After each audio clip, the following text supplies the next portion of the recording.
salam dan bahagia. Selamat datang di podcast kami. Pada kesempatan kali ini, kami akan membahas mengenai desain pengalaman belajar peserta didik menggunakan kerangka Understanding by Design atau UPD. Mari kita simak bersama-sama penjelasan berikut. Tujuan pembelajaran dirancang agar peserta didik dapat memahami konsep dasar yang diajarkan dan mampu menerapkannya dalam berbagai konteks. Misalnya dalam pembelajaran matematika, peserta didik diharapkan dapat mengenali dan menggunakan konsep pecahan untuk membandingkan, mengurutkan, dan menyelesaikan masalah yang relevan dengan kehidupan sehari-hari. Tujuan ini mencakup pemahaman konsep, keterampilan berpikir kritis, serta kemampuan untuk menghubungkan materi yang dipelajari dengan pengalaman nyata. Kemampuan peserta didik dalam kelas biasanya cukup bervariasi. Beberapa peserta didik menunjukkan pemahaman yang baik terhadap materi yang diajarkan. Tetapi ada pula peserta didik yang membutuhkan bimbingan tambahan, terutama dalam memahami konsep abstrak. Dalam kasus ini, peserta didik mungkin memerlukan alat bantu seperti gambar atau contoh konkret untuk memperjelas materi. Keberagaman ini menuntut adanya strategi pembelajaran yang inklusif dan mampu menjangkau semua peserta didik sesuai dengan tingkat pemahaman mereka. Tujuan pembelajaran dirancang berdasarkan kurikulum, kebutuhan peserta didik, dan relevansi materi dalam kehidupan sehari-hari. Konsep-konsep yang diajarkan seperti pecahan merupakan bagian dari kompetensi dasar yang akan terus digunakan dalam pembelajaran di jenjang berikutnya. Selain itu, pembelajaran yang relevan dengan kehidupan sehari-hari membantu peserta didik melihat manfaat nyata dari apa yang mereka pelajari, sehingga meningkatkan motivasi belajar dan keterlibatan dalam proses pembelajaran. Unjuk kerja yang dipilih adalah kemampuan peserta didik untuk menggunakan pengetahuan yang diperoleh untuk menyelesaikan masalah nyata. Dalam pembelajaran, hal ini dapat berupa tugas-tugas seperti memecahkan masalah kontekstual yang melibatkan pecahan, seperti membagi makanan secara adil, menentukan bagian dari sesuatu, atau menghitung jumlah yang dibutuhkan dalam suatu aktivitas. Dalam menilai pemahaman peserta didik, terdapat beberapa aspek kriteria yang digunakan, yaitu: pertama, pemahaman terhadap konsep yang diajarkan, misalnya kemampuan membandingkan atau mengurutkan pecahan dengan akurat. Kedua, kemampuan menerapkan konsep tersebut dalam konteks nyata. Ketiga, kejelasan dalam menjelaskan proses berpikir atau langkah-langkah penyelesaian yang digunakan. Penilaian juga dapat mencakup kreativitas dan kemampuan peserta didik dalam menggunakan alat bantu atau metode alternatif untuk memecahkan masalah. Dengan kriteria ini, hasil penilaian diharapkan dapat memberikan gambaran lengkap tentang kemampuan peserta didik. Selanjutnya, bagaimana sih caranya supaya kita bisa menggugah pemikiran peserta didik agar mereka terlibat dalam ide-ide besar dan unjuk kinerja? Salah satu cara yang efektif adalah dengan menciptakan lingkungan yang memotivasi mereka untuk berpikir kritis dan kreatif. Misalnya, kita bisa menghadirkan masalah-masalah nyata yang mereka hadapi, lalu mengajak mereka untuk menemukan solusi bersama. Dengan cara ini, siswa bisa merasakan langsung dampak dari pemikiran mereka dan merasa bahwa ide mereka mempunyai arti. Lalu, situasi apa yang bisa membuat ide-ide besar jadi lebih menarik dan mudah dipahami oleh siswa? Tentunya kita perlu menyajikan materi dengan cara yang relevan dengan kehidupan mereka. Misalnya, membahas isu sosial terkini, tantangan teknologi, atau masalah yang sedang hangat di masyarakat. Kalau siswa merasa bahwa apa yang mereka pelajari itu langsung berhubungan dengan kehidupan sehari-hari mereka, ide-ide besar akan terasa lebih nyata dan penting. Jadi, jangan ragu untuk membuat pembelajaran lebih kontekstual dan aplikatif. Sekarang, bagaimana cara menyampaikan materi agar siswa tertarik dan penasaran? Pendekatannya bisa dengan memanfaatkan metode yang melibatkan mereka secara aktif, misalnya gunakan diskusi kelompok, proyek kolaboratif, atau eksperimen langsung. Ketika siswa diberi kesempatan untuk terlibat, mereka jadi punya rasa ingin tahu yang lebih tinggi. Terlebih jika kita bisa menghubungkan materi dengan hal-hal yang mereka minati, seperti teknologi ataupun seni. Kadang, di tengah pembelajaran yang sulit, kita juga perlu memberi peluang khusus yang bisa menopang minat mereka. Misalnya dengan memberikan pilihan tugas atau proyek yang bisa mereka sesuaikan dengan minat pribadi. Ketika siswa bisa memilih topik yang mereka sukai, bahkan di tengah tantangan yang ada, motivasi mereka untuk belajar akan lebih besar. Jadi, mari ciptakan ruang untuk kebebasan dalam proses belajar. Namun, nggak jarang kita menemui hambatan dalam pembelajaran. Siswa yang takut mengambil resiko, rendahnya imajinasi, dan kurang berani untuk bertanya atau memutuskan, itu bisa disebabkan oleh kurangnya rasa aman dalam lingkungan belajar. Ketakutan akan kegagalan dan stigma terhadap kesalahan bisa jadi penghambat utama. Oleh karena itu, penting untuk menciptakan suasana yang mendukung, di mana siswa merasa dihargai dan kesalahan dianggap sebagai bagian dari proses belajar. Jadi, intinya adalah kita sebagai pendidik perlu terus berinovasi dalam menciptakan pembelajaran yang tidak hanya menantang, tetapi juga mendukung siswa untuk berpikir besar, berani mengambil resiko, dan selalu ingin tahu lebih dalam. Ketika kita memberikan ruang untuk imajinasi mereka yang berkembang, kita sebenarnya sedang membuka jalan bagi mereka untuk menjadi pembelajar sejati. Nah, itu dia beberapa poin penting yang bisa kita coba terapkan dalam proses pembelajaran, agar siswa lebih terlibat dan termotivasi. Bagaimana cara peserta didik akan terlibat dalam mengeksplorasi ide-ide besar dan pertanyaan penting?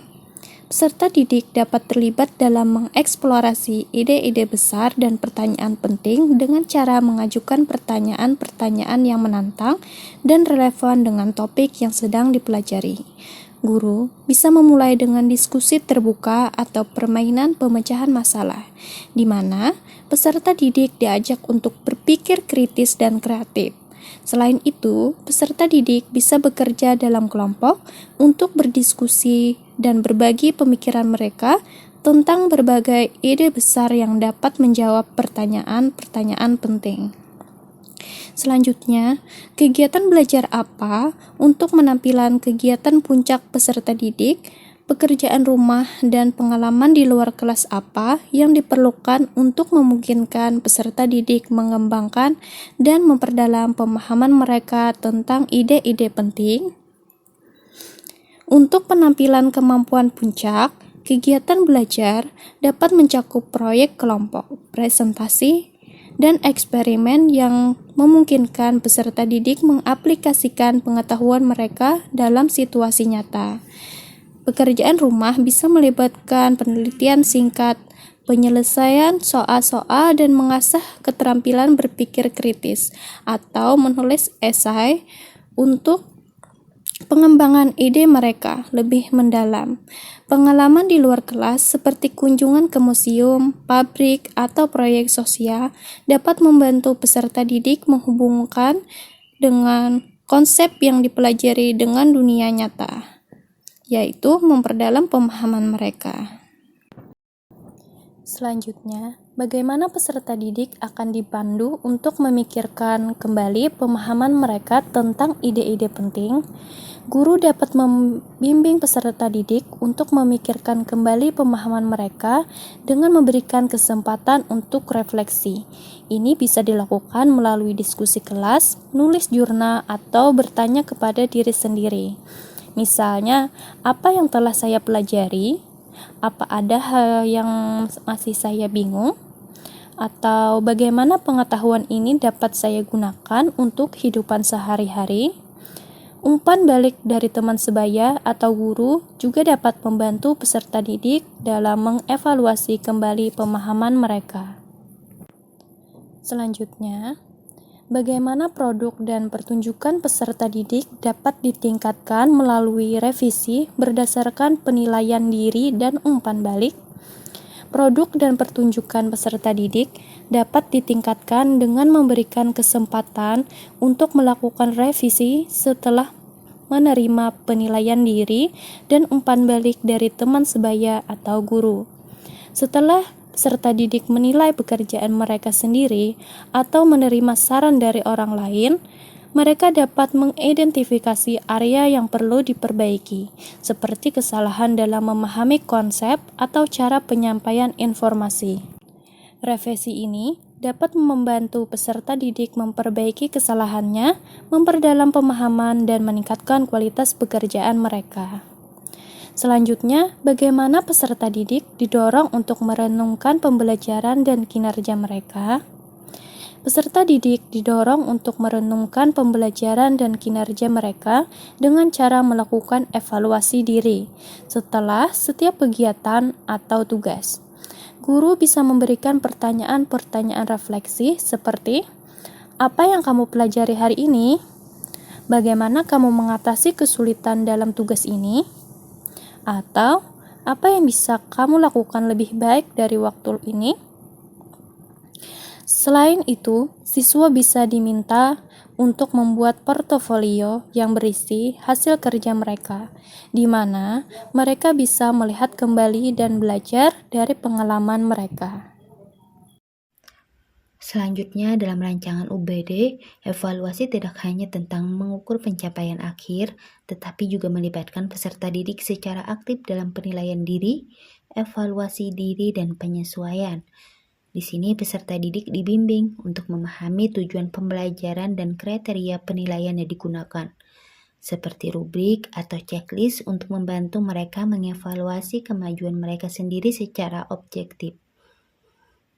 Melalui refleksi dan diskusi yang dipandu oleh guru, peserta didik mempertimbangkan kekuatan dan kelemahan mereka sendiri dalam mencapai tujuan tersebut. Selain itu, mereka diajak untuk mengidentifikasi strategi yang efektif dan area yang mana yang perlu diperbaiki. Dengan bimbingan guru, peserta didik merumuskan rencana tindakan yang konkret untuk mengatasi kelemahan mereka dan meningkatkan kinerja mereka di masa mendatang. Kemudian, bagaimana peserta didik akan terlibat dalam evaluasi diri akhir untuk mengidentifikasi diri, menetapkan tujuan masa depan, dan memiliki semangat belajar. Nah, dalam evaluasi diri akhir, peserta didik akan terlibat secara aktif dalam mengevaluasi perjalanan pembelajaran mereka. Peserta didik akan merefleksikan pencapaian, kekuatan, dan kelemahan mereka yang membantu mereka mengidentifikasi identitas akademik mereka dengan lebih jelas. Selain itu, melalui proses ini, peserta didik akan merumuskan tujuan masa depan yang berdasarkan pada pemahaman yang mendalam tentang kebutuhan dan aspirasi mereka. Langkah ini tidak hanya memperkuat tanggung jawab pribadi, tetapi juga memberikan arah yang jelas dalam perjalanan pembelajaran mereka. Selain itu, evaluasi diri akhir juga memicu semangat belajar yang berkelanjutan, karena peserta didik merasa terlibat secara pribadi dalam pencapaian mereka dan termotivasi untuk terus meningkatkan diri. Selanjutnya, untuk membantu peserta didik melihat dari apa yang telah mereka pelajari dan apa yang memerlukan penyempurnaan lebih lanjut, yaitu menggunakan pendekatan yang berfokus pada refleksi dan umpan balik. Dua hal ini merupakan kunci utamanya. Caranya, guru memberikan waktu dan ruang untuk peserta didik merefleksikan pembelajaran mereka sendiri. Kemudian di akhir setiap pembelajaran di mana peserta didik diminta untuk memikirkan apa yang telah mereka pelajari, apa yang mereka temukan sulit, dan bagaimana mereka meningkatkan pemahaman mereka di masa depan. Selain itu, guru dapat memberikan umpan balik yang spesifik dan konstruktif tentang kinerja peserta didik. Mengakomodasi berbagai kebutuhan perkembangan, gaya belajar, pengetahuan sebelumnya, dan minat peserta didik sekaligus menjaga tujuan pembelajaran memang menantang namun sangat penting. Adapun beberapa strategi yang dapat diterapkan. Pertama, penilaian awal atau asesmen diagnostik, yaitu mengidentifikasi gaya belajar dan pengetahuan awal peserta didik. Kedua, menggunakan pembelajaran diferensiasi, di mana guru menyesuaikan metode pengajaran dengan berbagai gaya belajar peserta didik. Ketiga, personalized learning, yaitu memberikan opsi pembelajaran yang disesuaikan dengan minat peserta didik. Keempat, menggunakan teknologi. Di sini gunakan alat dan aplikasi pembelajaran yang sesuai dengan kebutuhan peserta didik dan mengikuti zaman. Yang kelima, pendekatan kolaboratif. Nah, di sini dorong kerja kelompok di mana peserta didik dengan kemampuan dan minat yang beragam dapat saling belajar.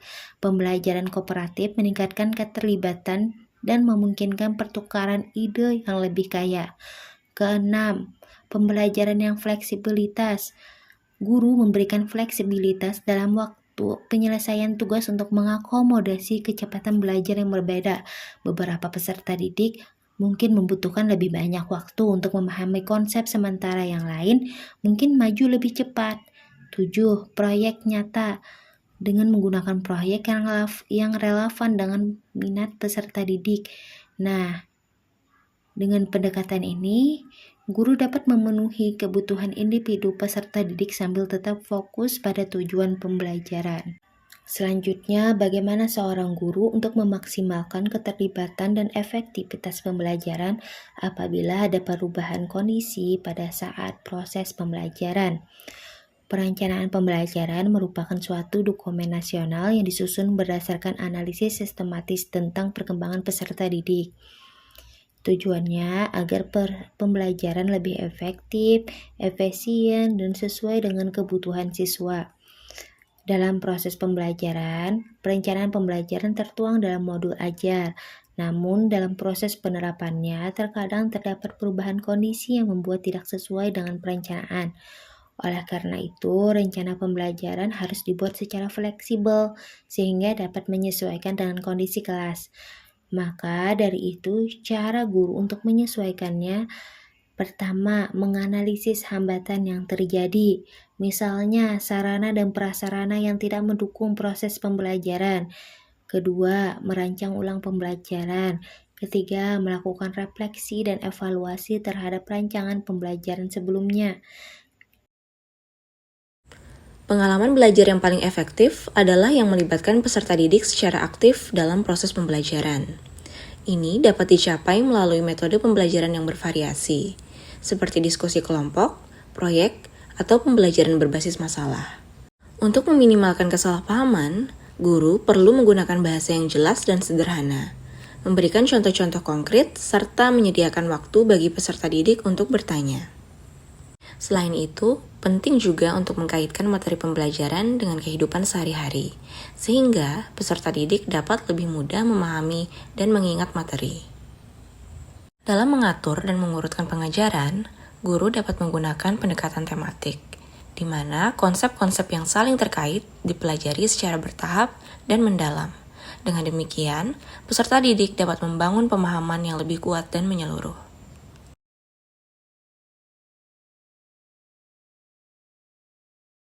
Sekian pembahasan kami kali ini. Terima kasih sudah menyimak. Semoga bermanfaat dan sampai jumpa di episode berikutnya. Salam dan bahagia.